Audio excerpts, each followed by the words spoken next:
घर में हम कितना ही संभल के काम क्यों ना कर ले, पर कुछ गलतियां तो हमसे हो ही जाती हैं। तो क्यों ना इन गलतियों को सुधारा जाए और इन गलतियों से सीख के हमारे काम को आसान बनाया जाए। Hello, good morning viewers, welcome to back our channel. आप सब कैसे हो? उम्मीद करती हूँ आप सब बहुत अच्छे होंगे। आज का वीडियो एंड तक देखिएगा, बहुत ही कमाल के टिप्स मैं आपको बताने वाली हूँ, जिसमें से पहला टिप मेरा फ्रिज से जुड़ा हुआ है। फ्रिज का हमारी डेली लाइफ में बहुत ज्यादा यूज होता है। हम इसमें बहुत सारा सामान रखते हैं, निकालते हैं, यानी दिन भर फ्रिज का खुलना लगा रहता है। तो क्या होता है ना, फ्रिज हमारा बहुत ज्यादा मेसी हो जाता है। मैंने अच्छे से इसको ऑर्गेनाइज किया था, पर अभी जब मैंने इस फ्रिज को देखा तो मुझे काफी ज्यादा मेसी लगा। जितना भी साइड में सामान रखा था सबका सब मैंने बाहर निकाल लिया है। अब इसमें कुछ सामान ऐसा है जो कि बाहर रखा जा सकता है, कुछ ऐसा है जिसे फ्रिज की जरूरत होती है। तो देखिए, मसालों को अगर हम लॉन्ग टाइम तक चलाना चाहते हैं तो उसे फ्रिज में ही रखना बेस्ट है। तो मेरे पास एक खाली बॉक्स रखा हुआ था, मैंने गिफ्ट पेपर से इसको अच्छे से कवर कर लिया है ताकि ये देखने में थोड़ा अच्छा लगे। तो इस तरह के बॉक्स आपके घर में भी जरूर आते होंगे, आप इसका यूज कीजिएगा। मैं यहाँ पर कोई भी चीजें वेस्ट नहीं रख रही हूँ, वो सारी चीजें इसमें रख रही हूँ जो कि मेरे किचन में डेली लाइफ में यूज होती है। हर चीज काम की है तो इसे रखने का भी सही तरीका होना चाहिए। बाजार से सामान लाकर ही हमारी जिम्मेदारी खत्म नहीं हो जाती है। अगर हम उन्हें ठीक से ऑर्गेनाइज करके नहीं रखते हैं, एक तो पूरा घर तो मेसी दिखता ही है, दूसरा ये चीजें भी हमें टाइम पे नहीं मिलती है। तो मेरे किचन में भी ऐसी बहुत सारी चीजें हैं जो कि डेली लाइफ में यूज होती है। ये शेशे वाले जितने भी मसाले होते हैं ना, अगर इन्हें हम अच्छे से ऑर्गेनाइज करके ना रखें तो ये बहुत सारी जगह लेते हैं। तो इसको भी अच्छे से हम इस तरीके के बॉक्स में ऑर्गेनाइज करके रख सकते हैं। तो ये सारी चीजें मैं फ्रिज के अंदर रखती हूँ, अगर आप चाहें तो बाहर भी रख सकते हैं, डिपेंड करता है इसकी एक्सपायरी डेट क्या है।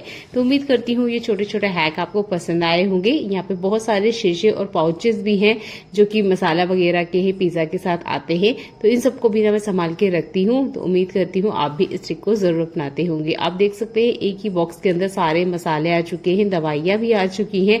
तो काफी सारी चीजें ना इस बॉक्स के अंदर आ जाती है। छोटा सा हैक है, जरूर करके देखिएगा। और आप देख सकते हैं पूरा डोर ना क्लीन दिख रहा है, जो सारा बिखरा हुआ था ना वो सब बस एक बॉक्स के अंदर आके रुक गया है। अगला यूजफुल हैक मेरा साबुन से जुड़ा हुआ है। ये जो साबुन है ना काफी ज्यादा महंगा आता है। इतनी महंगाई होती जा रही है ना, तकरीबन एक साबुन की ही कीमत 50 से 60 रुपए होती है। तो सोचिए, इतने महंगे साबुन को हम अगर इसी तरीके से गलने के लिए छोड़ देंगे तो ये हमारा कितना ज्यादा नुकसान करेगा। ये बेबी सोप है, ये भी काफी ज्यादा महंगा है, 90 रुपए का सिर्फ छोटा सा एक पीस आता है। और सोचिए ये साबुन अगर गलता ही रहेगा तो हमारा तो नुकसान ही होगा ना पैसे का। तो देखिए, मैं इसकी बचत करने का तरीका आपको बता रही हूँ। तो यहाँ पर हमें लेना है स्पॉन्ज। अगर साबुन बहुत ज्यादा महंगा है तब भी, और अगर नॉर्मल है आपके पास तब भी, दोनों ही टाइम में ये ट्रिक काम करेगी। तो स्पॉन्ज ना हमारे घर में जरूर होते हैं। जितना बड़ा आपका साबुन है उसके साइज के अकॉर्डिंग आप इसे कट कर सकते हैं। मैं थोड़ा सा बड़ा ही कट कर रही हूँ ताकि रखने में अगर इधर उधर जाए ना तब भी जो साबुन है वो बिल्कुल भी वेस्ट ना हो। तो मैं थोड़े से बड़े बड़े से इस तरीके से कट कर रही हूँ। आप चाहे तो छोटा सा भी कट कर सकते हैं। मैं इसलिए कट कर रही हूँ कि साबुन को जब हम गीला ही रख देते हैं तो आपने देखा होगा वो धीरे धीरे गलता रहता है, जिसकी वजह से हमारा जो साबुन है जो कि 2 हफ्ते चल सकता है वो लगभग 1 हफ्ते के अंदर ही खत्म हो जाता है। तो उम्मीद करती हूँ ये स्पॉन्ज वाला हैक आपको पसंद आया होगा। तो देखिए, इस तरीके से यूज करने के बाद आपने साबुन रख देना है। स्पॉन्ज के अंदर काफी सारा साबुन आ जाएगा और ये पानी को भी अच्छे से ऑब्जर्व कर लेगा। इससे आपका साबुन ना गलेगा बिल्कुल नहीं। जैसे कि यहाँ पर पहले से स्पॉन्ज गीला है क्योंकि मैं इसे डेली लाइफ में यूज करती हूँ, तो मैं थोड़ा सा स्क्वीज करके आपको दिखा रही हूँ। देखिए, काफी सारा पानी ना बाहर निकला है। आप चाहे तो नॉर्मल पानी से इसे वॉश कर सकते हैं, पर अगर साबुन को लॉन्ग टाइम तक चलाना चाहते हैं और साबुन पड़े पड़े गीले होते हैं तो आप इस ट्रिक को जरूर यूज करके देखिएगा, आपके साबुन बहुत लंबे टाइम तक चलेंगे। अगला यूजफुल है, गर्मियों से जुड़ा हुआ है। हम मिडिल क्लास फैमिली से बिलोंग करते हैं तो हमारे घर में ना इस तरह के ड्रम जरूर होते हैं। अच्छा, इन ड्रम में हम पानी भर के रखते हैं जिस दिन नल आता है, और लगभग 2 दिन हम इसे चलाते हैं। तो मेरे यहाँ तो अल्टरनेटिव 1 दिन छूट के आते हैं, फिर भी हम ड्रम्स भर के रखते हैं क्योंकि कूलर्स में पानी बहुत ज्यादा लगता है। तो अब देखिए क्या होता है कि कभी ये पूरा पानी यूज नहीं हो पाता है तो इसमें ना मच्छर आने लग जाते हैं, यानी मच्छर के जो बच्चे होते हैं वो ना इसके अंदर तैरने लग जाते हैं, जिसे हम बहुत सारे लोग कीड़ा भी कहते हैं। तो इस कीड़े को इसके अंदर लगने ही ना दें। तो इसके लिए एक ट्रिक है, आपके घर में कोई बेडशीट या कोई कपड़ा ऐसा जरूर होगा जो पुराना होगा, बिल्कुल यूज में नहीं आता होगा। तो ये पुराना बेडशीट है मेरे पास जो कि यूज नहीं आ रहा था, इसको ना मैंने इसके ऊपर कवर किया है। अब आप सोच रहे हैं इससे फायदा क्या होगा? इससे फायदा ये होगा कि इस पानी के ऊपर मच्छर नहीं बैठेगा। इस पानी को आप हफ्ते भर बाद भी अगर खोल के देखेंगे ना तो इसमें किसी तरह का कोई पानी वाला कीड़ा आपको देखने में नहीं मिलेगा। ये आजमाया हुआ नुस्खा है, जरूर करके देखिएगा। बहुत सारी मिडिल क्लास फैमिली में इसे यूज भी किया जाता है और ये मुझे बहुत ज्यादा यूजफुल लगा, क्योंकि पानी को जब हम रख के जाते हैं और आके देख रहे हैं 2-3 दिन बाद कि इसमें कीड़े हैं, तो बिल्कुल पानी को यूज करने का मन नहीं करता है। पर ये एक बेकार पड़ा हुआ कपड़ा आपके पानी को सुरक्षित रखेगा। इसके ऊपर मक्खी मच्छर बिल्कुल नहीं बैठेंगे, तो किसी तरह का कोई कीड़ा भी इसके अंदर नहीं पनपने वाला है। उम्मीद करती हूँ ये वाला ट्रिक आपको पसंद आया होगा, अगर आप भी पानी को इस तरीके से जमा करके रखते हैं, स्पेशल गर्मियों में। अगला इस वाला हैक मेरा सरसों के तेल से जुड़ा हुआ है। तो एक बाउल में मैंने थोड़ा सा सरसों का तेल लिया है, फ्रिज के अंदर इसे रख दिया है। ये दिन भर इसी के अंदर रहा, लगभग 15 से 16 घंटे के लिए। बाद में जब मैंने इसे निकाल के देखा, रात को रखा और सुबह मैंने इसे निकाला, तो इसमें मुझे एक अजीब सी चीज देखने को मिली। जब मैंने नेट पे सर्च किया तो मैं भी देख के अचंभित थी कि सरसों के तेल में अगर व्हाइट लेयर है, इसका मतलब ये मिलावटी है। मुझे बिल्कुल भी विश्वास ही नहीं हो रहा था कि जो तेल हम खाने में यूज कर रहे हैं उस तेल में भी मिलावट है। तो ऐसे आपको नहीं पता चलेगा कि ये मिलावट है या नहीं है। थोड़ा सा लीजिए और फ्रीज के अंदर आप रख दीजिए, एक रात के लिए रख दीजिए। अगले दिन अगर आप देखते हैं इसके ऊपर किसी भी तरह की व्हाइट लेयर है या परत है, तो इस तेल को प्लीज खाने में यूज मत कीजिएगा। इस तरह का तेल मिलावटी होता है, जो कि हमारी सेहत को नुकसान पहुंचाता है। ये बहुत मानी हुई कंपनी का तेल है, जिसे मैंने ओपन करके रखा और देखा। तो ये मैं उस कंपनी का नाम तो नहीं बताऊंगी, पर हाँ, इस तेल में मिलावट है और इसे खाने में यूज नहीं करना है। उम्मीद करती हूँ सरसों के तेल को पहचानने के ये तरीका आपको पसंद आया होगा। तो जब भी आप तेल खाने में यूज कर रहे हैं ना, तो एक बार इसका टेस्ट करना जरूर बनता है। अगर इस तरह की कोई भी मिलावट आपको तेल के अंदर नजर आती है, तो इस तेल को खाने में बिल्कुल यूज नहीं करना है। गर्मियों के सीजन में हम आटे को लगा के नहीं रख सकते। अगर थोड़ी देर भी फ्रिज के बाहर इसे हमने रखा, मान लीजिए 15 मिनट या 20 मिनट, तो आपने देखा होगा इसके ऊपर एक सूखी परत आ जाती है। इसके लिए हम क्या करते हैं कि आटे को इस तरीके से अच्छे से लगा लेते हैं, उसके बाद में हम कंटेनर के अंदर रख देते हैं। रखने से पहले एक काम जरूर कीजिएगा, आपने लेना है देसी घी। ये मैंने फ्रिज में से निकाला था, तो अभी फिलहाल में अच्छे से सेट है। इसे जैसे ही आप हाथ लगाएंगे अच्छे से मेल्ट होना स्टार्ट हो जाएगा।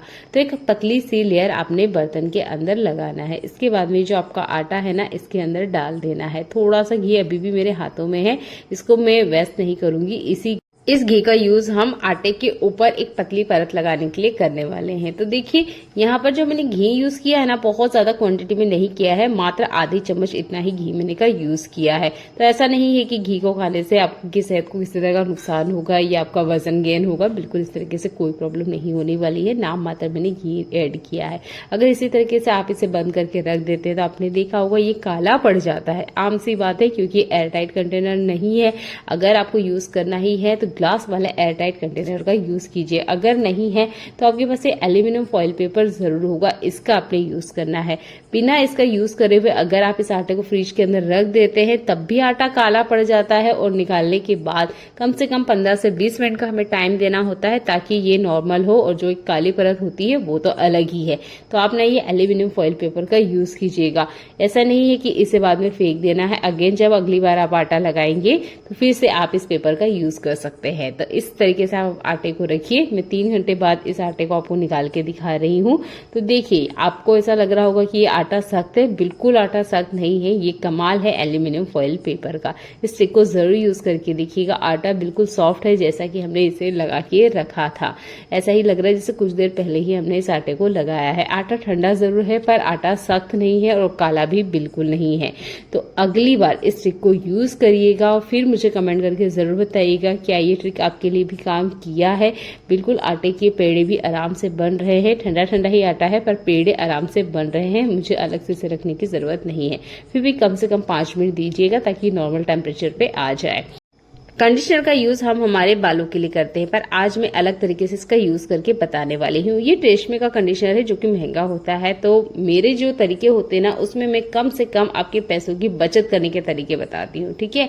तो इस तरह का कंडीशनर मत लीजिएगा। जो भी आपके पास सस्ता सुंदर है वो ले लीजिए। अगर नहीं है तो 1 रुपए वाला कोई सा शैम्पू ले लीजिए। ये आराम से आपको मार्केट में मिल जाएगा। कम से कम 50 से ज्यादा तो मेरे पास रहते ही हैं, क्योंकि घर की क्लीनिंग करने के लिए मैं इसका यूज करती हूँ और हमेशा इन ट्रिक्स को मैं आपके साथ भी शेयर करती हूँ। तो यहाँ पर देखिए, मैंने एक मग्गे में पानी लिया है, लगभग 1 ग्लास इतना। शैम्पू को अच्छे से इसमें मिक्स कर लेना है और इसका यूज करेंगे आज हम क्लीनिंग के लिए। तो हमारे घर में ऐसी बहुत सारी सरफेस होती है जिसको हमें क्लीन करना होता है। आप कोई सा भी ना सॉफ्ट कपड़ा लीजिएगा, ठीक है, हार्ड कपड़ा मत लीजिएगा। किचन डस्टर भी मत लीजिएगा, वो भी थोड़े हार्ड होते हैं। तो इस तरह का हैंकी है जो कि सॉफ्ट है, या पुराने जो ब्लैंकेट है उसमें से कट कर लीजिएगा, ठीक है। इसका आपने यूज करना है, बिल्कुल सॉफ्ट कपड़ा चाहिए हमें, ठीक है। और जितना पानी है उतना एक्स्ट्रा आपने निकाल देना है। अब आप सोचोगे इसका क्या यूज है, चलिए देख लेते हैं। ये ट्रिक भी आपकी बहुत ज्यादा काम आएगी। तो हम ना काफी सारा खर्चा करके हमारे जो वुडन फर्नीचर है ना, इसके लिए क्लीनर लेकर आते हैं। तो देखिए, पैसा खर्च करने की बिल्कुल जरूरत नहीं है। मात्र 1 रुपए में आपके जितने वुडन फर्नीचर है ना, अच्छे से बढ़िया से क्लीन हो जाएंगे, शाइन भी आ जाएगी। तो मैंने 2 दिन पहले से क्लीन किया था, पर अभी आप देख सकते हैं उसमें कुछ ऐसे दाग हैं जो कि निकलने का नाम नहीं ले रहे हैं। ये पानी के हो सकते हैं या चाय कॉफी के भी हो सकते हैं। तो बस आपने शैम्पू के पानी में अच्छे से अपने सॉफ्ट वाले कपड़े को इसके अंदर डिप करना है। तो ये एक पुराना हैंकी है जो कि यूज नहीं आ रहा था, बच्चे का ही है, इसी का मैंने यूज किया है। तो इस तरह के काफी सारे हैंकीज वगैरह मेरे पास रखे हुए हैं जिनका यूज मैं क्लीनिंग के लिए करती हूँ। तो ऐसी सरफेस है जिसपे स्क्रैचेस आ सकते हैं, क्योंकि ये वुडन सरफेस है।